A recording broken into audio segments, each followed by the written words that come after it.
Hello, people of YouTube. My name is Steve Gray, and thank you for watching. We are back at it with another Harley Quinn review, Season 3, Episode 3, and this episode definitely was better than the last. So, let's just kind of get right into it. So, as you know, last episode, we blew up the headquarters, and now we are in Catwoman's mansion, so to speak. So Catwoman allowed Harley and the crew to go in the mansion. There's just a couple of rules. One, they can't open this one mysterious green door. And the reason is because we have Batman, if I can get to the image of it here, licking Catwoman's feet. And apparently she is not very into it. So for those of you that don't know, a while back there was some sort of tweet or something saying that because Batman is a hero, he would never, and I quote, go down on a woman. So while they didn't take it to that extreme, they made him lick her toes. So I guess in Harley Quinn, Batman has a foot fetish, which I think is kind of hilarious. Then we have Ivy working on her plan, and they get nominated for a Villy. Harley very much so wants to go to it. Because she's won the award several times with Joker, but she never actually physically got to go up on stage, really, got to present or say anything during the speech, or ever actually got to physically have one of the awards. And she ends up talking Ivy into going. So, next we have Clayface on the set of this, was it Thomas Wayne documentary, Wayne family documentary. He is a chair. He's trying to get some lessons from one of the actors, and he ends up tricking this guy right here because everybody thinks he's the actual director when he is not. So moving on to the actual Villy Awards, let's see here. So we actually have a couple of LGBTQ plus QIA couples, if I'm saying that correctly. We have Clockface and the Riddler being the gay couple, and then we have Harley and Ivy being the lesbian couple. Let's get a better image here of them. There you go.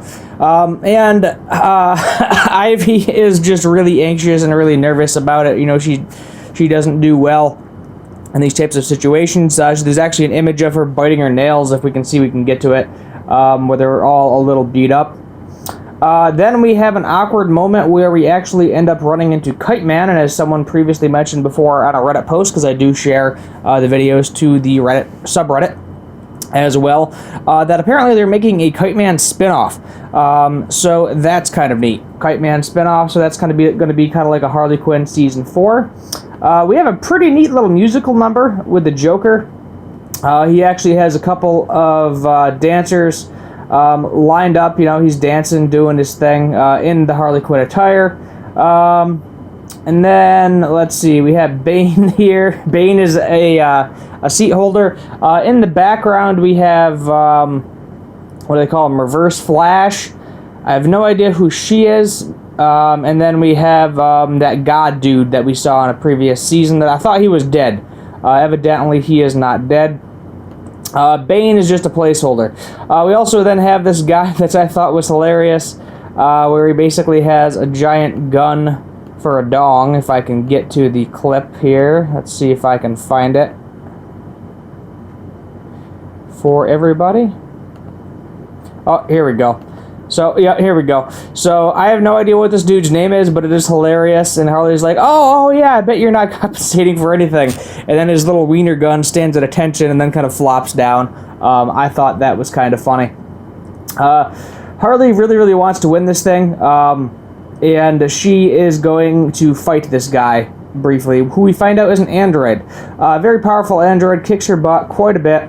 But she does end up getting the slip on him. Then we have, this is Kite Man's new girlfriend. I'm already forgetting her name. So my mistake. It's Golden something. And she's just super nice. And they kind of, you know, basically talk about how Kite Man has made both of them a better person. You know, Ivy is, you know, kind of more open to relationships. She was happy about things, doing the way she is, and she's kind of sad that she ended things the way with Kite Man that she did. And then obviously the other woman here is quite happy in her relationship, and talking about the awkwardness of everything. Kite Man even acknowledges the awkwardness. There's Clayface pretending to be the director, and this guy here, he's like, okay, yeah, I'll have a protege. He's kind of willing to take on a protege, but unfortunately he opens the wrong door and gets killed by a tiger. So yeah, there's literally a tiger. Yeah, there you go. There goes the tiger, and there goes his head. So he ends up calling King Shark to clean up the mess. What was very interesting is, so we have the the Joe Chill honorary award. I think that's something to do with Dr. Freeze. I'm not 100% sure on that. There's a lot of characters that if you're big comic book fans, I feel like you'll know a lot of these characters. Me not really reading the comic books, I don't know who all of the characters are, but I thought this was kind of funny. Well, funny and also true. So, as we know, I think it was the Grammy Awards or something, there was a couple of times where literally not a single black person was nominated or given any type of award. And then next year, they gave an award to a black person strictly because they were of color. And she's kind of calling that out, and I thought that was kind of a nice little throwback to that. They even bring out Black Mantis, mention Black Mantis, which is an Aquaman villain, and Joker's like, wait, Black Mantis is actually black? Who knew? And he ends up clapping at the end of it as well. Here we kind of get to see her powers, which are pretty cool. Maybe it's like Golden Skater or something. I cannot for the life of me remember this woman's name. But really shiny and sparkly, looks a really cool design, in my opinion. And this is just kind of them discussing that. Harley back to fighting the android, all of her stuff getting ripped to shreds. She is now no longer looking that great. We have Kite Man falling into her arms, kind of nice little moment there. Then we have, Kite Man talking to Harley, basically saying, you know what, Ivy made me a better person, and now I'm in a happy relationship, and it seems like you're happy now too. So it's, kind of Ivy and Kite Man breaking up, so to speak, seemed like it kind of worked out better for both of them. It's kind of what he was going. There is King Shark, if the video wants to load for me. So that's him eating the actor. And now Clayface, we're probably going to see him pretend to be that actor for the rest of the series, or season, I should say. And then we have Harley apologizing to Ivy, basically saying, I'm sorry, I didn't realize you were so anxious. I should have taken your feelings into account. And then Ivy basically saying, I'm sorry, I should have been more supportive. This is something you really wanted to go to. And then basically saying, let's go get a cheeseburger, tie up everybody and take pictures. We're going to look really good in our dresses. And they basically, they give everybody an FU, and they dip. Let's see. There's a funny image here somewhere that I might use as a thumbnail. Oh, let's see here. Oh, yeah, there it is. You got Harley's underwear sticking out. They do actually end up winning the award. Clockface is sad, and it's kind of funny because his face is literally a clock, so it's very hard for the Riddler to physically kiss him. They're like, we got to work on our kissing. And then Joker is actually apparently still with that woman, because remember, back in season 2, he basically unjokerified, got in a relationship with this woman, fell in love with her and her kids, and apparently he's still in a relationship, because he's basically like, I hope you kids are in bed, I'll see you later, things along those lines. So that was kind of neat to see that he's still in that relationship, because part of him did really like that woman.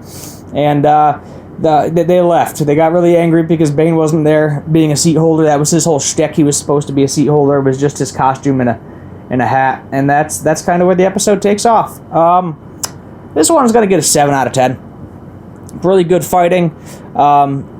Definitely some references. The main reason I'm giving it a 7 out of 10 because there's a couple of references that if you don't know about them, you wouldn't understand. Like the whole Catwoman kind of going off about, you know, she's just getting this award because she's black. And not everybody, I don't think, would understand that reference because it's a little old. It's not like super old or super dated, but it is a little old, so not everyone may get that. There's a couple of characters in the background that a lot of people wouldn't know, like myself. I don't know a lot of these characters, or they've forgotten them from previous seasons. Like there's that one girl that I thought was Dr. Freeze's wife, and it wasn't. It was actually somebody else completely, because they actually showed Dr. Freeze's wife in the episode later on.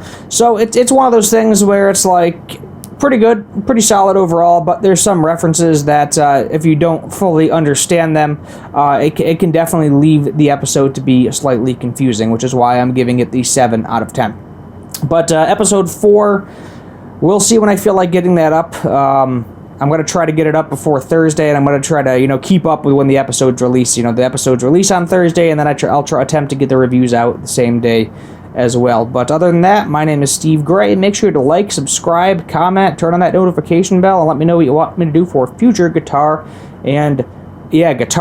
cartoon, and anime-related videos. I have a guitar channel as well. Sometimes I mix up the outro. Thanks again, and have a good one.